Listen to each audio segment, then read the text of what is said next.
They told me to stop asking questions, that boys will be boys, that I was overreacting. But the day I found the bruises on my son's arms hidden under his long sleeves, I knew I couldn't stay silent anymore. You see, they underestimated a mother's love, the quiet kind that watches, listens, waits.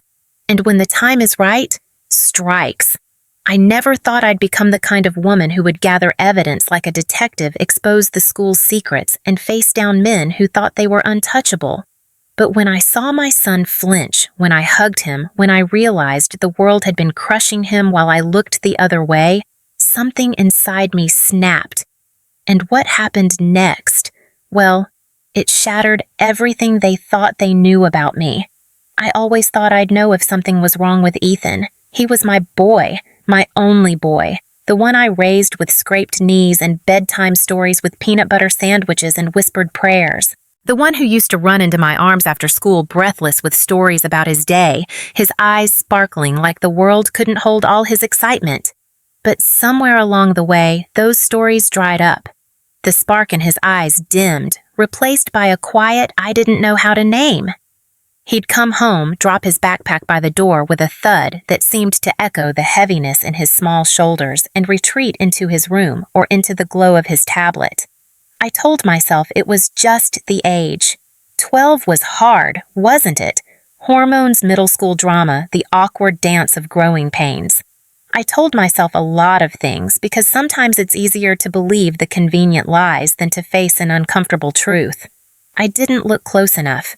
I was too busy juggling work bills, the relentless pressure of being a single mom, until the day I noticed the stain. It was a small thing, really. A scuffed sleeve on his uniform shirt, a faint dark mark mud maybe. Or was it ink? I brushed at it absently while folding laundry, my mind already on a dozen other things, the looming deadline at work, the groceries I still needed to buy, the emails piling up unanswered. But then I saw another mark on his collar, a tiny, almost imperceptible tear at the hem of his jeans near the knee. Small things, insignificant perhaps, but they pricked at my subconscious little needles of unease. And later that night, when he thought I wasn't watching, I saw him wince as he pulled his shirt over his head, moving stiffly like his shoulders ached. He did it quickly, almost furtively, as if trying to hide the movement even from himself. My heart, which had been chugging along on autopilot, suddenly sank into my stomach, cold and heavy. The next morning, I tried to ask, keeping my voice light casual, the kind of tone you use when you don't want to spook a frightened animal. "Rough day at school yesterday, kiddo. Seemed a bit tired." Ethan's answer was a barely there shrug, eyes glued to his cereal bowl, a fortress of soggy flakes between us. "It's fine, Mom. Fine." That word, I hated it. It was a wall, a deflection, a full stop to any further inquiry. It was the same word I used when my ex-husband Mark left us packing his life into 2 suitcases and my heart into 1,000,000 pieces. The same word I told myself when the rent was late, when the fridge was almost empty, when the silence in our tiny apartment felt too loud to bear. I told myself it was fine, but it wasn't. And I knew with a sickening certainty that Ethan's fine wasn't fine either. That afternoon, I left work early, a knot of anxiety tightening in my gut with every mile I drove. I told my boss I had a family matter, a vague excuse that covered a multitude of sins and sorrows. I parked across the street from Northwood Middle School, watching from behind the tinted windows of my old sedan, feeling like a spy in my own life. The playground was alive with the usual cacophony of kids running, laughing, chasing each other in the late afternoon sun. A normal scene. Deceptively normal. And there was Ethan, standing alone by the far fence near the overgrown bushes, his shoulders hunched, clutching a thick fantasy novel to his chest, like it was a shield. He looked small, isolated, a tiny island in a sea of boisterous energy. Then I saw them. 3 boys moving with the predatory grace of young wolves detaching themselves from a larger group. They sauntered towards Ethan, their movements casual, but their intent clear. The tall one with the carefully disheveled blonde hair, Jason Whitman's son of a prominent local lawyer, I vaguely recalled. The smirking one, Dylan Price, whose father owned the biggest car dealership in town. And the stocky one, Liam Torres, always with a chip on his shoulder, whose older brother was notorious for trouble. The local trifecta of entitled brats. They shoved him, one after the other, a casual, almost bored display of dominance. Ethan stumbled, tried to turn away, but they boxed him in. Jason, the blonde one, snatched the book from Ethan's hands. He held it high, laughing, then deliberately theatrically tore a page out. Dylan, the smirker, stuck out a foot and tripped Ethan, sending him sprawling into the dirt. Liam, the stocky one, kicked Ethan's backpack, scattering papers, pencils, and a half-eaten apple across the dusty ground.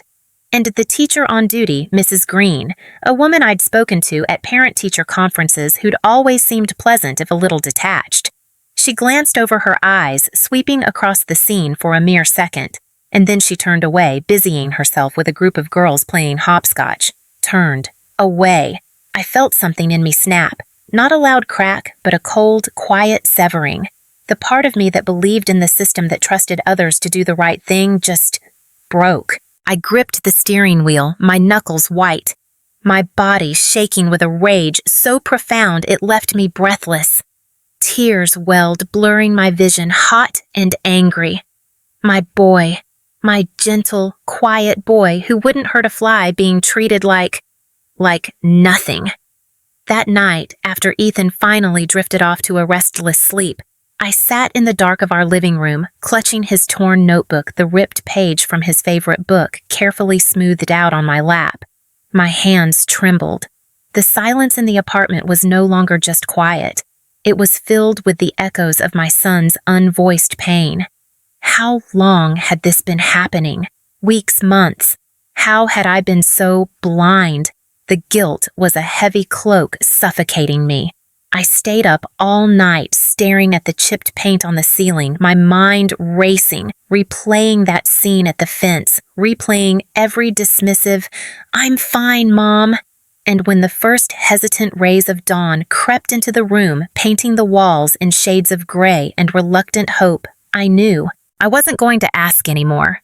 I wasn't going to wait for someone else to fix this. I was going to fight back. For Ethan. For every moment he came home with a fake smile and a broken heart. For every kid who'd ever been told to toughen up or sit down or stay quiet. They thought they could bully my son, my sweet boy, and get away with it. They thought his mother was just some tired, overworked single parent they could ignore. They had no idea who they were dealing with. They had no idea the lengths a mother would go to. They had awakened a fury that had long been dormant, a silent fury that was about to find its voice. The next morning, I woke with a chilling clarity. The rage was still there, a cold, hard knot in my stomach, but it was now focused, channeled. My first instinct, the primal urge, was to storm into that school, drag those boys out by their ears, and confront their parents and every single staff member who had let this happen. But I knew with a certainty born of too many years fighting uphill battles that emotional outbursts would get me nowhere. They'd label me hysterical and overprotective mother. No, I needed proof. Cold, hard, undeniable proof. My first step was Ethan. That evening, after a deliberately cheerful dinner of his favorite spaghetti, I sat down with him not in the living room where we usually had difficult conversations, but on the floor of his bedroom surrounded by his Lego creations and superhero posters. I wanted him to feel safe to be in his own space.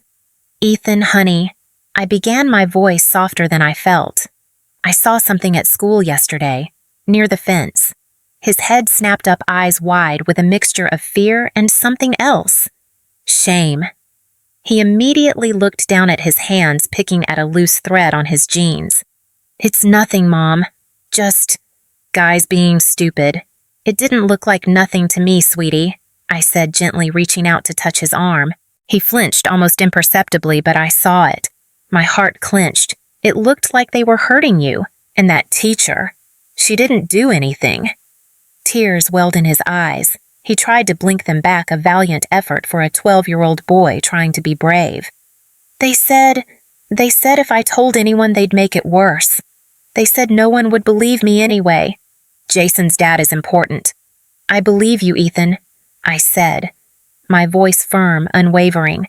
And I don't care who Jason's dad is. No one, absolutely no one, has the right to make you feel scared or hurt. Slowly, hesitantly, the story tumbled out. It had started subtly with taunts about his quietness, his love for books. Then it escalated to tripping him in the hallways, knocking books from his hands, stealing his lunch money. The incidents I'd witnessed were just the tip of the iceberg. He'd hidden bruises, made excuses for torn clothes, endured the humiliation in silence because he was terrified. He even mentioned how Mrs. Green would often look the other way or tell them all to just get along without investigating. I listened, my fury simmering beneath a calm exterior. I hugged him tight, whispering promises of protection, promises I was determined to keep. You don't have to be scared anymore, Ethan. Mom's going to handle this, but I need you to be brave for a little longer, okay? And trust me. He nodded a tiny, fragile nod, but it was enough. The next day, my investigation began in earnest. I called in sick to work. The family matter was becoming all-consuming. I bought a small, discreet digital voice recorder and a new power bank for my phone. My first stop was the public library, not for books, but for their computers. I researched school bullying policies in our district state laws regarding student safety and the school's official grievance procedure. Knowledge was power, and I intended to be armed. Then the surveillance. For the next week, I became a shadow. I varied my parking spots sometimes blocks away using the zoom on my phone's camera. I documented everything. Jason and his cronies cornering Ethan by the lockers. Dylan accidentally shouldering him hard in the crowded hallway, making him drop his books, then snickering as Ethan scrambled to pick them up. Liam making fun of Ethan's older sneakers during gym class, a scene I caught through the gym's dusty window. I even managed to get a short muffled audio recording of their taunts during lunch break, holding my phone near an open window while pretending to be on a call. The hardest part was watching Mrs. Green. I saw her on multiple occasions witness these smaller aggressions and either pointedly ignore them or offer a cursory, "Boys, settle down," without any real intervention. It was a pattern of deliberate negligence. I also started taking meticulous photos of Ethan's belongings. The accidental rips in his jacket, the mud smeared on his backpack, the new faint bruise that appeared on his forearm after a fall in gym. Each photo was a piece of the puzzle, a testament to his silent suffering. I considered reaching out to other parents, but I hesitated. Who would believe me without concrete proof? Who would risk the wrath of the Whitmans or the Prices? I remembered a brief, strained conversation with another mother, Maria Sanchez, at a PTA meeting months ago. Her daughter Sophia was in Ethan's grade. Maria had quietly mentioned Sophia was having a tough time adjusting and seemed withdrawn. One afternoon, I saw Maria picking Sophia up. Sophia looked sad. On impulse, I approached her. "Maria, hi. Sarah, Ethan's mom. Do you have a minute?" She looked surprised, then guarded. "Sure, Sarah. What's up?" I took a breath. "I'm worried about Ethan. He's been having some trouble with a few boys in his grade, Jason Whitman and his friends." Maria's eyes flickered with recognition, then fear. "Oh, yes, those boys. Sophia has mentioned them. They can be a bit rough." "Rough," I pressed gently. "Maria, I think it's more than that. I think it's bullying. And I don't think the school is doing enough." Maria wrung her hands. I've thought about saying something, but Mr. Whitman is influential. And Mrs. Green, she just tells Sophia to be stronger to ignore them." She sighed a deep, weary sound. "What can we do? We're just moms. We're not just moms." "Maria," I said, a new resolve hardening my voice. "We're their protectors. If the school won't protect them, we have to." I didn't push her further, but I saw a flicker of something in her eyes. A shared frustration, perhaps a spark of courage. I gave her my number. "If you ever want to talk or if Sophia needs anything." She nodded a hesitant smile. "Thank you, Sarah." My evidence was growing. A folder thick with notes, dates, times, photographs. Short video clips, grainy and imperfect, but damning. Audio snippets. A copy of the school's own anti-bullying policy highlighted and annotated. I was building a case brick by painful brick. Each piece of evidence was a testament not just to Ethan's pain, but to a system that was failing him, failing all of them. Armed with my meticulously gathered evidence, I requested a meeting, not just with Mrs. Green, but with her and the school principal, Mr. Henderson. I wanted them both in the same room. My email was polite firm and hinted at serious concerns regarding student welfare and adherence to school policy. They scheduled me for a Friday afternoon, probably hoping I'd be tired and ready for the weekend, less inclined to make waves. They underestimated me again. I walked into Principal Henderson's office, my folder clutched in my hand like a shield. Mrs. Green was already there, looking slightly uncomfortable. Mr. Henderson, a man whose smile never quite reached his eyes, offered me a seat with practiced affability. "Mrs. Miller, thank you for coming in. Mrs. Green tells me you have some concerns about Ethan." His tone was patronizingly smooth. "Mr. Henderson, Mrs. Green?" I began, my voice steady, betraying none of the tremor I felt inside. "My concerns are not just about Ethan.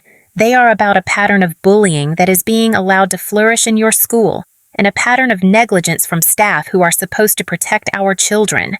Mrs. Green bristled. "Now, Mrs. Miller, that's a very strong accusation. Boys can be boisterous, it's true. Ethan is a sensitive boy." "Sensitive?" I echoed, my voice dangerously soft. I opened my folder and laid out a photograph of a large, ugly bruise on Ethan's arm. "Is this sensitive, Mrs. Green, or is this the result of being shoved into a locker? An incident you were standing less than 20 feet away from and chose to ignore." Her face paled slightly. Mr. Henderson leaned forward, his smile faltering. "Mrs. Miller, we take all allegations seriously. But sometimes children exaggerate. Do they exaggerate torn textbooks? Mr. Henderson, I laid down another photo, or having their lunch money stolen daily, or being systematically tripped, shoved, and verbally abused. I have dates, times, and specific locations for dozens of such incidents." I tapped the folder. "And I have more than just photographs." I outlined what I had witnessed, what Ethan had finally confessed, careful to stick to facts, not accusations of intent, though. Mrs. Green's intent seemed glaringly obvious to me. I mentioned the names Jason Whitman, Dylan Price, Liam Torres. Mr. Henderson steepled his fingers. "These are serious names, Mrs. Miller. Their parents are very involved in the community, and my son is a child in your care, Mr. Henderson.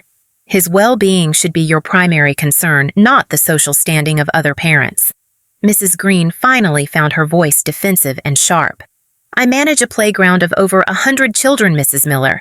I can't see everything, and when I have seen minor scuffles, I've dealt with them. Perhaps Ethan needs to learn to stand up for himself a little more." Stand up for himself. My voice rose despite my efforts to keep it level. "He is 12. He is outnumbered and intimidated. It is your job, your responsibility to provide a safe environment, not to teach victims to stand up to their tormentors while you look the other way." The meeting went on like that for nearly an hour. Deflections, excuses, minimization. They promised to look into it, to have a word with the boys.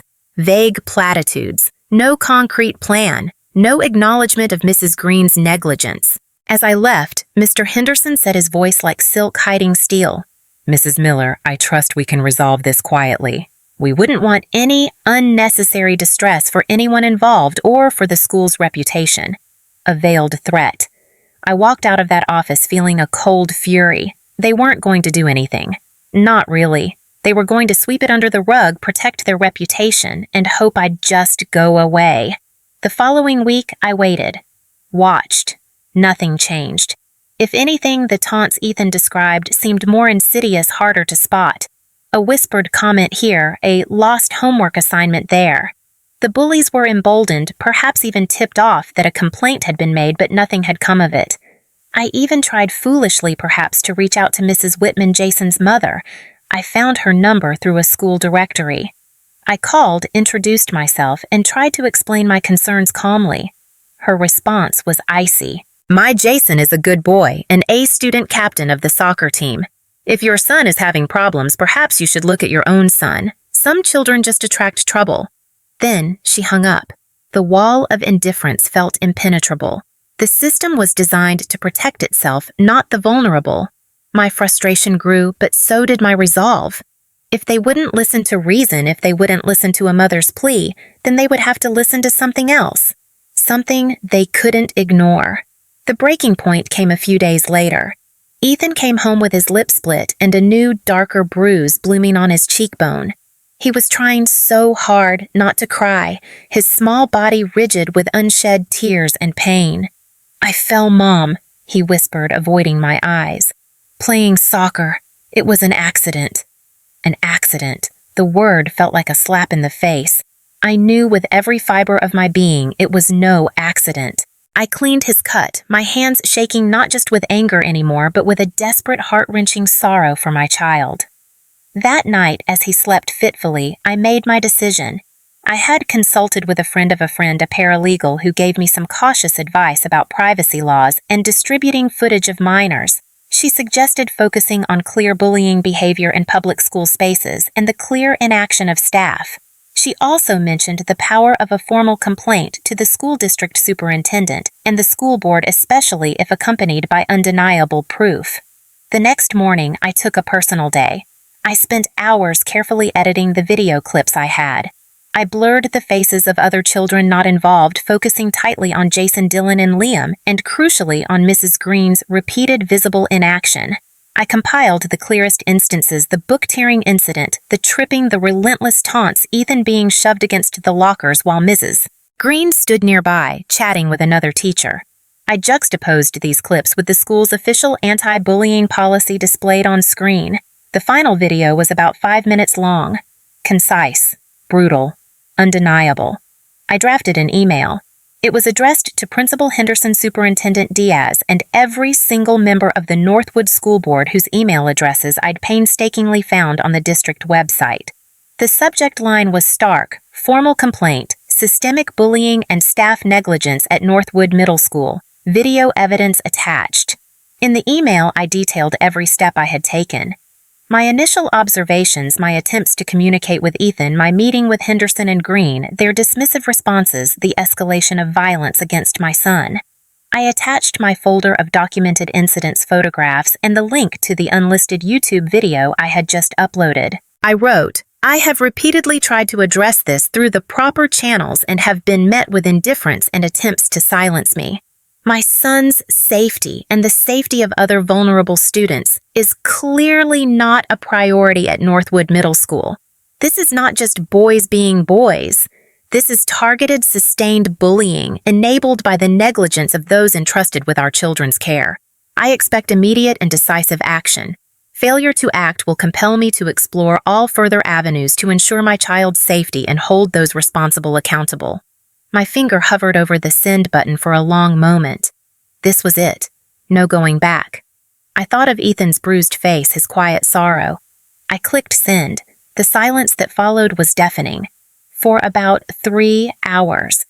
Then my phone rang. It was an unfamiliar number. "Mrs. Miller, this is Martha Riley, assistant to Superintendent Diaz. The superintendent has received your email and the accompanying materials. She is deeply concerned. She would like to meet with you, Principal Henderson, and a representative from the school board as soon as possible. Would tomorrow morning at 9 a.m. work? Deeply concerned." Finally. The meeting was in the district office, a much more formal setting. Superintendent Diaz was a woman who projected an air of no-nonsense efficiency. Principal Henderson looked pale and stressed. Mrs. Green was not present. A stern-faced woman named Ms. Albright represented the school board. Superintendent Diaz got straight to the point. "Mrs. Miller, I have reviewed your video and documentation. Frankly, it is appalling. Appalling. This is not what our district stands for." Mr. Henderson started to speak. "Superintendent, I assure you." Diaz cut him off with a sharp wave of her hand. "Principal Henderson, your assurances at this point are insufficient. What I saw on that video was a clear dereliction of duty from your staff and a completely unacceptable environment for young Mr. Miller." Ms. Albright from the school board chimed in, her voice cold. "The board takes these matters extremely seriously, Mrs. Miller. The potential liability for the district, not to mention the ethical failure, is significant." Suddenly, I wasn't just a hysterical mother. I was a woman with evidence, a woman who had their attention. I reiterated my demands. 1. Immediate tangible consequences for Jason Whitman, Dylan Price, and Liam Torres, including suspension and mandatory counseling. 2. A formal investigation into Mrs. Green's conduct and appropriate disciplinary action. 3. A commitment from Northwood Middle School in writing to implement a robust, transparent, and actively enforced anti-bullying program with regular training for all staff and students. 4. A formal written apology to Ethan from the school. There was some hemming and hawing, some talk of due process for the boys and Mrs. Green, but the tone was entirely different. They knew I had them. They knew that video, if it were to become public, would be a disaster for them. I hadn't threatened to make it public yet, but the implication hung heavy in the air. By the end of the meeting, I had their agreement on almost all points. They would launch an immediate investigation. The boys involved would be interviewed, their parents contacted, this time with the weight of the superintendent's office behind it. Mrs. Green would be placed on administrative leave pending the outcome of the investigation. As I left, Superintendent Diaz looked me in the eye. "Mrs. Miller, you are a formidable woman. I apologize that it took this to get our attention. We will do better." The next few days were a whirlwind. The parents of Jason, Dylan, and Liam were summoned. I heard through the grapevine Maria Sanchez, who called me almost immediately after her daughter reported the big meeting at school, that Mr. Whitman tried to bluster his way through threatening lawsuits, but the video evidence was irrefutable. Even his influence had limits when faced with such clear wrongdoing. The Price and Torres families were reportedly more contrite, or at least more scared of the consequences. The boys were suspended. They were required to attend anger management and empathy counseling. Mrs. Green, I later learned, was offered a choice: resign or face a formal dismissal hearing she would almost certainly lose. She chose to resign quietly. The school sent a carefully worded letter to all parents announcing a renewed commitment to anti-bullying initiatives and new training programs. Ethan received a formal handwritten apology from Principal Henderson. It wasn't perfect, but it was a start. A huge start. The aftermath wasn't a magic wand. Ethan didn't suddenly become the carefree boy he once was overnight. The scars, both visible and invisible, would take time to heal. We talked a lot. He started seeing a child therapist, someone who could help him process the trauma and rebuild his self-esteem. He was hesitant at first, but slowly he began to open up. At school, things were different. The power dynamic had shifted. Jason, Dylan, and Liam returned after their suspension subdued and watched closely. Some students were wary of Ethan, unsure how to react, but others, kids who had also suffered in silence, looked at him with a new respect. Maria's daughter, Sophia, even started eating lunch with him, and a few other quiet kids joined their table. A small circle of kindness began to form. Principal Henderson, to his credit, seemed genuinely committed to the new anti-bullying programs. There were assemblies, workshops for students and teachers, and a new anonymous reporting system. It wasn't a perfect solution, but it was a visible effort, a sign that things could change. One evening, a few weeks later, Ethan was doing his homework at the kitchen table. He looked up at me, a small, thoughtful frown on his face. "Mom," he said, "those boys, Jason and them, do you think they'll ever really change?" I sat down beside him. "I don't know, sweetie. Maybe, maybe not. People can change, but it takes work, and they have to want to. What matters is that they know their actions have consequences. And what matters is that you know you're not alone, and you don't ever have to put up with that kind of treatment again." He nodded slowly. Then he did something he hadn't done in a long, long time. He leaned over and gave me a spontaneous hug. "Thanks, Mom. For everything. You were really brave." Tears pricked my eyes. "You were the brave one, Ethan. You endured so much, and you still found the strength to trust me." My revenge wasn't about destroying anyone. It wasn't about hate. It was about justice for my son. It was about forcing a system to see what it had chosen to ignore. It was about transforming my silent fury into a force for change, not just for Ethan, but for all the other Ethans out there. The quiet ones, the sensitive ones, the ones who just want to go to school and learn and be safe. I never set out to be a warrior. I was just a mom, but I learned that sometimes a mother's love has to be fierce. It has to be a shield and a sword. It has to be willing to stand up and roar even when her voice is shaking. They underestimated me. They underestimated a mother's love. They won't make that mistake again. And for any parent listening, for anyone who sees injustice and feels powerless, don't be. Watch, listen, gather your strength, and when the time is right, let your own silent fury find its voice, because sometimes that's the only way to make them hear.